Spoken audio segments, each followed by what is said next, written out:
But you're both friends, business owners, and you literally share a wall. What's the best part about it? Do you ever join forces to create something together? And do you feel that this can be an example on how small business owners can join forces and create two different experiences that kind of intertwine? Totally. Yeah. I mean, anytime I see something who's wearing like a cool piece of vintage clothing, I ask if they got it next door. And it's funny because sometimes they totally have. And then sometimes they're like, oh, what do you mean? I'm like, oh, dead end, you got to check out next door. Like, if you're wearing this, like, you'd really like that. Welcome to the Italian Wine Podcast, the Next Generation series. My name is Margherita Andrenacci, and I would love to take you on a journey with me to find out new ways to pair wine, whether with music, an activity, an experience, or your feelings. Let's dive into it. Welcome to another episode of the Italian Wine Podcast. I am Margherita Andrenacci, and I will be your host for this episode of the Next Generation series, directly from San Francisco to get beyond tradition and find more ways to pair wine. I am beyond excited today to have as my guests Migle and John. So let's jump right into it and tell me who are you, where are you from, and what exactly do you do, Migle? Do you want to start? Hi, my name is Migle.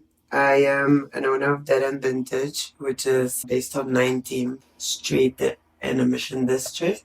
And it is a small vintage shop specializing in 40s to 80s clothing, unisex humans. And John, tell us about you. Yeah. My name's John, owner of Horsies Market. And yeah, it's a natural wine, beer, and vermouth bar located right next door to Dead End Vintage. Yeah, we've been operating as Horsies Market for about a year now.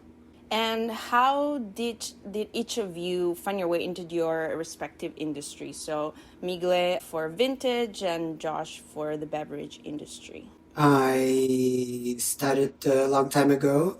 Started with vintage just because I couldn't work in I didn't have a job because I was illegal.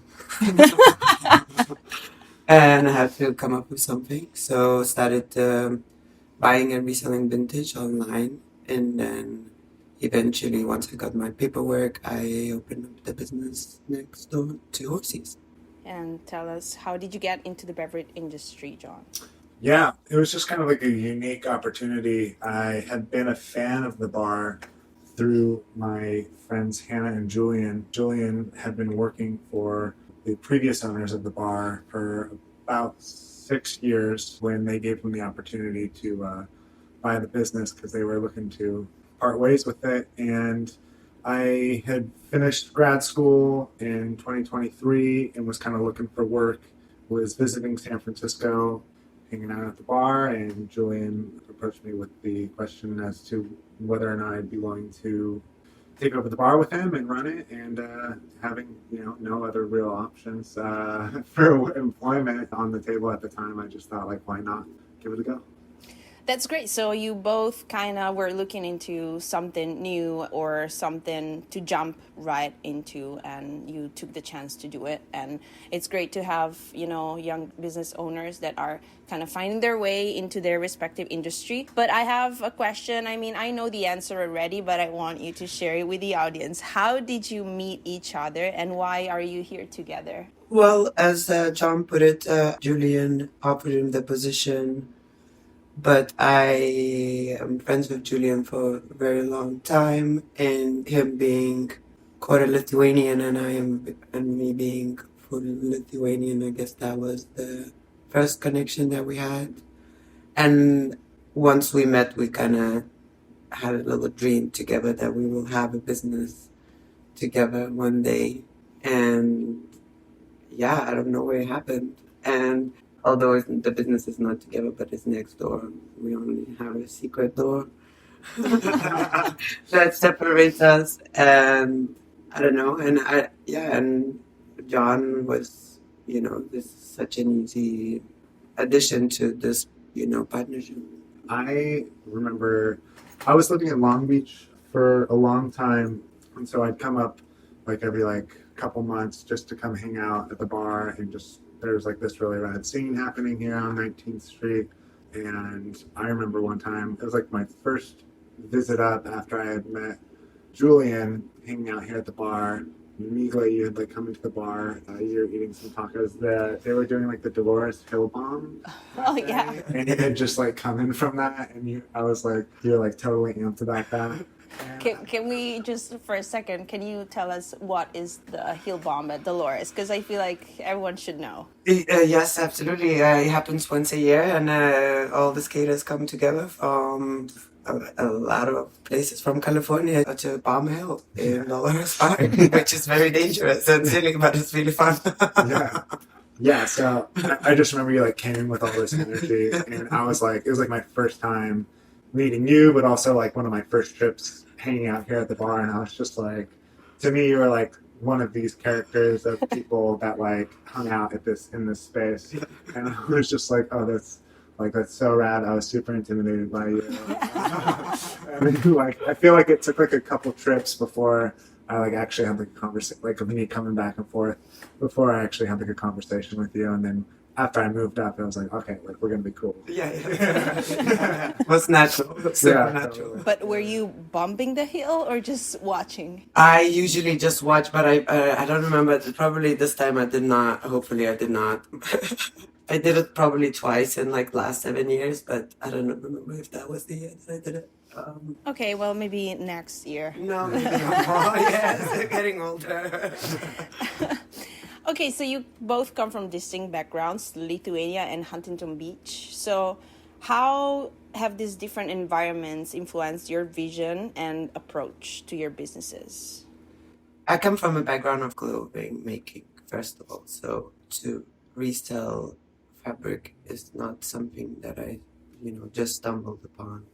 I don't know, I just love the good quality of clothing, and so did my parents and my grandparents, and, they were makers too. So that's, I guess, how it's... And in Soviet Union, they did a lot of, like, great uniform sewing, and the materials that they used. And I feel like it is the same. What I'm interested in is American workwear, and I think that's very relatable to where I come from in terms of workwear, clothing, and construction. For me, I grew up in Huntington Beach, which is in Orange County, and it is like, as far as California goes, it is really a pretty conservative place and pretty boring. Like it's definitely like the whole city is a grid of suburban tracks, and there's people who are interested in cool things there, but there's never there's not a whole lot of opportunities for any kind of real scene of people who are makers to like get together to have something really take off, because like the culture there is like very homogenous. And after like growing up there and like living a lot of my adult life there, San Francisco has always been this place where it does have a rich cultural history, and it was always like far enough away from home to where I could take trips here and still feel like I'm totally getting out from under the orange curtain, as they say. But it was also like close enough to where it was accessible to me, like I could drive here, friends and stuff. And yeah, just getting to know Julian over the course of like these trips up here, he had expressed to me that it was kind of his vision to like run his own business, like the Lithuanian dumpling shop was kind of like his big thing. And he was like, yeah, I know about Migle, like we want to do this thing. And so he was really like a big part of like the cultural vision of the space, like wanting to create something that was true to his root. And for me, it was an opportunity to like immerse myself in something that felt like realer than anything I kind of was able to be exposed to growing up, and always having these like tendencies to want to immerse myself in a scene, and San Francisco always being like this very romantic city for me. It was just a great opportunity. So I feel like, yeah, carry a lot that into this. And so do you feel like your personal background are adding something to your business? Do you have your own take on Dad at Vintage and Horses? Are you bringing something of your personal life into it, or your personal experience and background into what you're doing? Oh, totally, yeah. I tend to run a business kind of in a low-key way, I would say. Yeah. That's why I don't have a sign on the front of the building. And I don't know, I think that's a very European vibe with like where you're gonna stumble on to. It's also this not being the main street, it's being off street. That really helps to do that. I don't know. I feel like I'm a little like Berlin shop that it has no sign. It's like you can knock. Maybe she's there or not. Yeah. So, oh, and also like adding like noise shows in evenings. I feel like that also brings my past, into the present. Yeah, it really for sure has this feeling. People just right now, people came and asked like, is the shop open? And you're like, no, it's on Wednesday. Come back on Wednesday. No explanation. Yeah. That's it. But I feel like it's fun. I don't know. I feel like there's nothing. I don't know. I really don't think that kind of vibe exists, and I feel like that's why it works for me. And then I feel like here it works because it's just like a mom and pop, like it's so small, and they come and ask, like come and ask me, for example, when is Horsies open? It'll be half an hour late, It's like whatever, and then they come in to Horsies and ask when is that end open, So it's kind of like, I don't know, we're kind of brother and sister, I guess. I mean, it's really just kind of like three people making it happen. Yeah. Like, as far as like bringing background into it, like as Migle said, I don't know, like Horsies is very mom and pop. Like it's doing it yourself. Like all the labor is apparent in here. Like people's like we don't have ice machine. We don't have like glass sanitation dishwashers. We do everything by hand still. It's only been two of us running, like owning and operating the place for over a year now. So I come from a background of like my dad owned his own like small business practice, and my mom was a teacher. Most of my work experience before this was in education, so I did a lot of one-on-one tutoring and worked as a music teacher as well, which is a lot of like one-on-one instruction, and like I learned a lot through that about just like interpersonal engagement.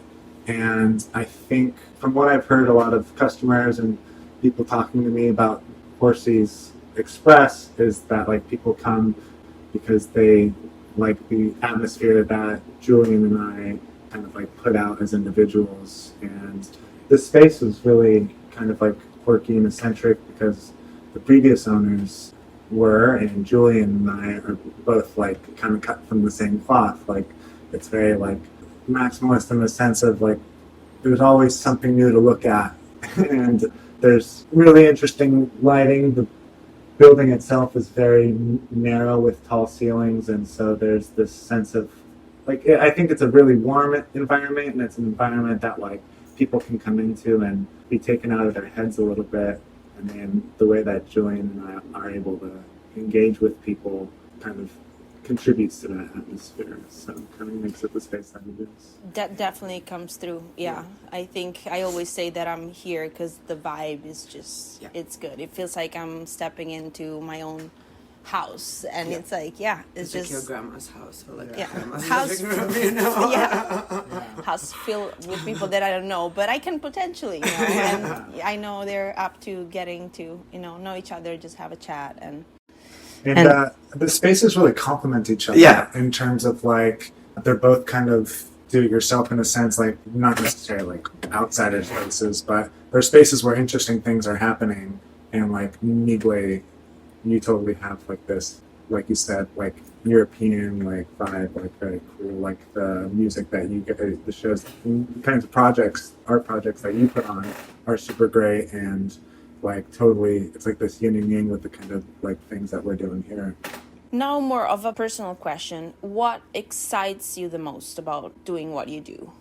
Probably the connections that I get from people, and like, I don't know, it's, it's your own establishment, so it's kind of like becomes kind of your baby, and and you love it, and then you want to nurture it and like, and bring the best that you can in it, and ups and downs, honestly, not gonna lie, in the last 2 years, but, not all the time you feel that way, but at the end of the day, it's like, it's something that you create, and then you have to be a part of it, or you don't do it at all. That's like the bottom line, why the label? No? Yeah. Yeah, I agree with that. It's kind of exciting just to be doing it. Yeah. Not the end goal. Yeah, exactly. It's just like cool, like we're in charge of spaces where we can actually make like cool things happen and Yeah. accessible to a city that's kind of been denied cool things for a while. And also, I must say, we do share an employee together. This is true. This is true. And I feel like what these guys and I am doing is trying to employ someone a little younger in the community, you know, but that is also have the same kind of values and views for the future. Mhm. So that's, you know, and I feel like a lot of people took chance in me, you know, when I was younger. So I feel like what we are doing now is giving a chance to someone else to do what we wanted for the future and for smaller community rather than being a banker, doctor, Yeah. Yeah. Totally. crypto bro. Yeah, there's a lot of professionals who could like do the job right, but Yeah. there's like I think that we so far have tried to emphasize like personality and people who just kind of share a value system that we do. Yeah, I mean, that is totally noticeable in both of the business. I mean, that's why a lot of people keep coming back and it's very packed and people just come at Horsies and then go check out Migles or the other way around, and it's very clear and I love it. What's one non-work related thing that you love about living in San Francisco? Really silly, but skateboarding. I don't even skate anymore, but I think the skate culture here is awesome. I just loved it always. All the big hills and like, I don't know. Yeah, it's really silly, but the skate culture here is pretty, like, it's insane to me. Yeah, I have to say, most of times, maybe people living around the area have seen Migle with her skateboard skating down the street to get her sign for her shop back to the shop because she has it on the main street. And so at the end of the day, when she wants to close up, she just skates over the corner, grabs her sign, and comes back. And that's also nice. That's very nice. It means the day is over. I feel like it's like a picture that everyone has, you know, or like a live video. Like if you have to, you know, everyday picture 19 and missions, that's totally part of it. So, John, what is it that you like about living in San Francisco? Yeah, I've always had like a very romantic idea of San Francisco. Like I studied creative writing and music, and so much of like when I was younger, so much of the culture that came out of San Francisco in the 20th century like was very formative for me, and it gave me something to be interested in that was cool when I was in high school, like listening to the type of the bands that came out here, reading the authors that came out of the city and the Bay Area. So it's always kind of has this rose-colored like tint to it. And now just like living here, like I just kind of like love walking around the city. Like I live in the inner Richmond right now, and I like walk home from work every night. It's like, Oh, wow.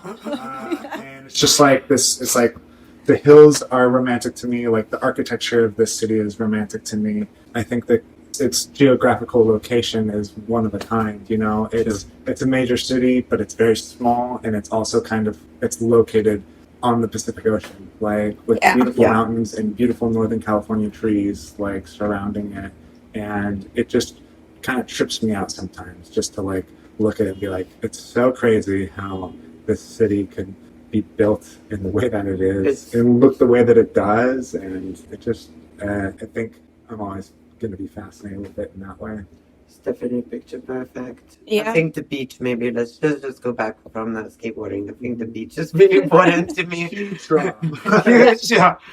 Like I feel like no, yeah. If there was no ocean, right, like 15 minutes away from me, I definitely, you know, like I'd be like, oh, this is getting expensive. And that ocean really keeps me paying that price. I cannot move away. There is no way. Yeah. That's a very interesting way to put it. Yeah, I'll pay my rent because I know I have the ocean. You know, I can go to. I can relate, but that's for another conversation. So, since we're talking about San Francisco, what are the biggest challenges that this city has for business owners? Well, this city does not take care of its people, first of all, sometimes, and that shows on the streets, and that really reflects from how the government run it and how, in general, the system runs it. All this. Let's not get into too many details of that, but for example, now I am dealing as a small business with a lot of theft because, once again, the city pushed away the houseless individuals from Tenderloin because they are cleaning the streets. And pushing away people from one area to another area is not cleaning the streets. You're really not doing nothing. It's absolutely useless job. And now we're having a big influence of drug addicts and, and it's very unfortunate because there's not enough programs and and what they're gonna do, they're gonna steal, to get their next fix. And I understand that, but I am a small business, so for me it gets harder. This is now I'm paying for their drug use, basically. And the city is not doing anything at all because they already been doing this for many, many years. And they're not gonna change that. They're houseless, they're not going home. They don't have a house. Yeah. So pushing them away from one area to another area is not a solution. I'm sorry for my language, but now this is is getting effective in very small businesses, and I think it's not just me that can say that. And then they are very concerned about my sign that I skate to every night, trying to give me $300 fine because my sign is not safe and not clean on a sidewalk. It's like, can we please concentrate on actual problems? I think we can, than my stupid sign. we can all agree that there is more things. I mean, that your sign is not the most dangerous thing on the sidewalk. Yeah. And that's where I feel like the city's failing all the small businesses. Yeah, I mean, I think what you spoke to definitely resonates with me. It's really hard to maintain a really welcoming place when you have people who are coming down off of drugs, hanging out outside the space and coming in to try and use the restroom or something, and it's really a problem because you want to help out in the moment, but when you as I've been learning, the more you do this, the more you're allowing it to happen in increasing volume. And it's with how busy the bar can get sometimes, it can be really hard to balance having someone whose behavior might be a bit unpredictable in the space, and it's caused me to have to learn how to draw firmer lines with people who obviously need help. And it's tough because it puts this pressure on business owners as individuals to be in that position of drawing those lines, and it's just tough to make the city, especially the neighborhood, feel welcoming when, I don't know, you just walk around outside lately. Yeah. Since people have been pushed from the Tenderloin into other parts of the city, and it is it's just so much more noticeable than it was last year. It's undeniably an ongoing issue. Yeah. But let's go back to this amazing corner place that you are working in, and you're both friends, business owners, and you literally share a wall. So what's the best part about it? Do you ever join forces to create something together? And do you feel that this can be an example on how small business owners can join forces and create two different experiences that kind of intertwine? And how does that work? And do you see people going from dead at vintage coming in and the other way around? Totally. Yeah. I mean, anytime I see something who's wearing a cool piece of vintage clothing, I ask if they got it next door. And it's funny because sometimes they totally have. And then sometimes they're like, oh, what do you mean? I'm like, oh, dead end, you got to check out next door. If you're wearing this, you'd really like that. Also, we share a wall, we're in the same building, technically. And I think it's really cool. An example that comes to mind in recent memory is the movie that you guys showed. And we were able to make it not just a dead end thing or a Horsies thing, but it was this unified front between Migle and Julian. If you want to talk more about that, maybe. Yeah. That was the Pettiness 7 Chronicles, a movie made in 2023, I believe, in Lithuanian Šiauliai, where I'm from, in the area, and the story takes an area where I was born and where my parents grew up. And it depicts 1990s Lithuania, the views of 1990s Lithuania, the the outfits, the the language, the music.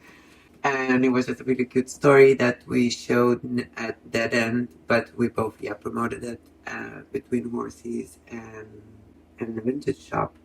And it was really successful and people enjoyed it, and most of the people were not from Lithuania. Mm-hmm. And that was the best part about it, and they all came out like appreciating it for me and Julian to show how I guess a little bit part of us.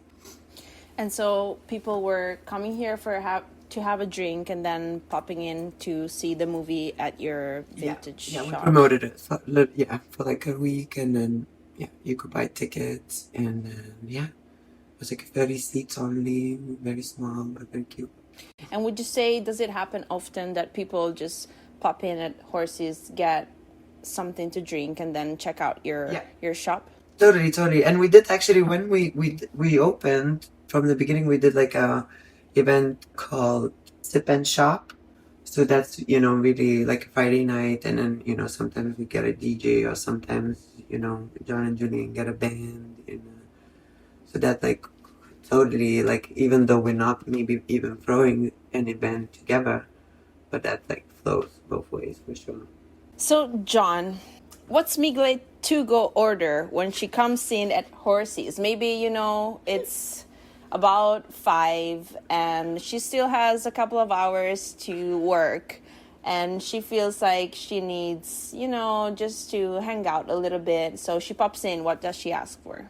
Yeah, it's a real easy answer there. We both do an underbird typically, and then she gets a puppet, which is a puppet-sized glass of beer, and that keeps you going for a while. It does, it really does. Yeah, I don't even have to sometimes say anything. I just point. If it's super busy and I just see like Migle's hand in the door, I'm just like, coming right up, pups, and then we get do a quick cheeky underbird and help ourselves to the puppets. a quick small glass of beer. And, it's all about puppets here. Yeah. All the drinks that I drink is called puppets. That's fun. And Migle, what is the last item of clothing, if that you sold, John? I believe it was the 2 t-shirts. They were very thin and nice, and then a nice jacket that I hunted down for him specifically. Migle does a really good job of making sure I stay cool. No, I get so many compliments on this jeans jacket that you found me, and it's like the warmest jacket I have. Right? It's lined perfectly, like it actually fits me. I'm an XL in vintage. That's like kind of tougher to come by, and so when she sees it, I think she grabs them pretty specifically. Yeah, I mean, thrifting, it is kind of hard. It takes time and it takes a lot of luck. You have to find what you like, and it has to be your size. So it is kind of hard. So what would you say, Migle, would you agree that the general consumer that is willing to come and thrift and cares about buying vintage clothes is the same consumer that then would go to a bar and choose to have sustainable wine, or just wine that is natural and just owned by small winemakers? Totally. And I feel like that would be also, I feel like vintage is, like it's a rare pieces and very unique pieces. And I think not only sustainability, also from the variety of the drinks that they provide. And I think, it's something different, so it's like also very unique stuff that you can find here, and you're not gonna walk in a wine bar or and find really good natural wines, locally sourced, and then plus a really great selection of beer, that is also from worldwide rather than just locally, It's just interesting drinks, I think, and the uniqueness between the, one piece of clothing that you find, from 1950s that is not, it's harder to find. I feel like that relates to like really cool, interesting, even the labels, honestly, like, it's like, it's so unique. It's like, John, what's your take on that? Do you think that in a way thrifting and just supporting local small winemakers make sense together? Totally. Yeah. I mean, these things go hand in hand. It comes from what's coming from the community, like a lot of the vintage clothes, like I know that you are like up super in the morning to see what comes through the bins at the Salvation Army, and that's like stuff that's coming from people in the city who have been here for years, and now their clothes have ended up through one form or another, like into Migle's hands, or checking out like the local flea markets all the time. For the wine, at this moment, it's entirely California centered. We had a third partner working with us last year, Connor, and he's really someone who's an expert on wine and natural wine, and he kind of had this idea that Horsies could be this place that exclusively works with California natural wine, and that's something that I don't know has existed in California up until this point. And so, like all of the wine makers that we work with, we have a personal relationship with. I'm looking at a bottle right now, Miscreant Wines, and the makers of this wine are two women who live like 2 blocks away. And yeah, it's really cool to see, like, this is what people in California are producing. This is what people in the Bay Area are making. This is what people in San Francisco are doing. And I think that it's sustainable, definitely, but it's important for like communities and subcultures to exist, because when people get together, like, they actually possess like the agency and the infrastructure to like develop something that's unique and interesting to a space, you know, in a period of time. So yeah, it's rad. Yeah, I mean, it really is like that, because I feel like people that do care about the community, they're not necessarily looking for a big name or a big brand or to be part of anything. They just are looking out for each other, and that's exactly what is going on here between Horsies and Dead End Vintage. John, what is the best wine to pair with a thrifting session at Dead End Vintage? And I am gonna ask the same thing to you, Migle. Probably something with a high alcohol percentage, so that way you feel a little bit more inclined to purchase something next door. Love it. Very business focused, business forward. We love it. No, we help each other out. Yeah. Also, something super fun. One of the more fun wines that we have in is the Italia, the Remy. It's like this super bright orange wine, which every time I've given someone a taste, they're just like, wow, I've never tasted anything like that. This is really unique. The label is super cool. It's black and white, very monochromatic, super dead end vibes. Yeah. So it's got like this weird, it's just like great label art, and just kind of like this little bit of this punk energy that I think would pair super well with anything that we find at Dead End. I can see that. Yeah. I would have to say probably, I go with that wine, and then I do like I didn't even taste the wine, but I did like the label because it's very vintage looking, and it's Peggy's too. The De La Vende, yeah. Yeah, that's just like, because it's like very 70s looking. I feel like I love the sofa, and the couple is kind of blurry.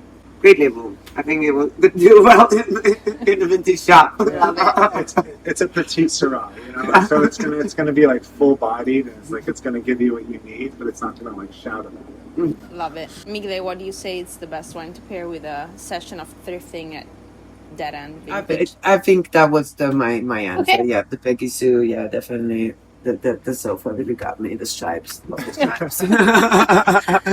So I feel like, we're agreeing on that. Now to close it up, please, I want you to pair, and it's not necessarily going to be wine, but we're on an Italian wine podcast, so if you have a wine, I feel like you should go for it. If not, go for something different. But do you have a track, album producer, songwriter, or someone that you are obsessed with, and what would you pair it with? Like, what would you, if you imagine you sitting on that right couch that we just sat for the label of this Peggy Sue wine, if you were just like chilling there and you play the record, what wine or beverage would you pair with it? Well, my darling, you know my answer. It is definitely The Last Glass of Wine by Jim Olsen. Yes. And I would pair with any wine. I would pair the cheapest wine, the most expensive wine, on the last drop of whiskey bottle, because it's just the best song. But yeah, I don't know, or Underberg. Really, I'm not necessarily big wine drinker, but I do like Underbergs. Yeah. Yeah. That's a great answer. We're gonna check it out. We're gonna pair it and check it out. Perfect. Our tap wines will go real well. The most Oh. affordable bang for your buck. Absolutely, all of them are great. Song I've been playing a lot at the bar. One of our customers always brings us these great vinyls, and he brought in one the other day, Little Bob and the Lollipops, and the song is called "I Got Loaded," and it's this classic, just up tempo, R&B song about just drinking, and I would choose probably the Fred's Roby Red to go with that. It is this kind of effervescent, a little bit bubbly Cabernet Merlot blend, and so it's super full bodied. It's going to get you drunk, but it's very light and easy to drink. Yeah, it's a great one. So That sounds great. Yeah, we're gonna for sure try both of this, and maybe it's the plan for the rest of the day, but everyone should try these pairings. But let's all get loaded. yeah, let's all get loaded. Yeah, for sure. Monday. But thank you both for being my guests in the next generation of the Italian Wine Podcast. We are going to keep up with everything you're doing. Please keep sharing the things that you're doing, and I really appreciate you being here, and I'm looking forward to just more of this collaboration with wine and thrifting. It sounds amazing. It has been amazing so far, and I'm sure the whole city is just gaining something from this extremely amazing collaboration. Thank you, Thank you Margherita. so much. Yeah. We really appreciate that. Absolutely. Yeah. Appreciate it. We All right, thank You've you. been a very good addition to also our business and our community. So Thank you. Feels like, great minds think alike, so no wonder why we are all vibing here between Horsies and Deadland Vintage. So thank you again, and that's it from the Italian Wine Podcast. Ciao. ciao. Thank you for joining us today. Let us know your thoughts on our social media at Italian Wine Podcast, and follow us to keep up with the next generation of Italian wine people. Make sure to check out my latest article where we dive into music and wine on the Italian Wine Podcast website. Cheers!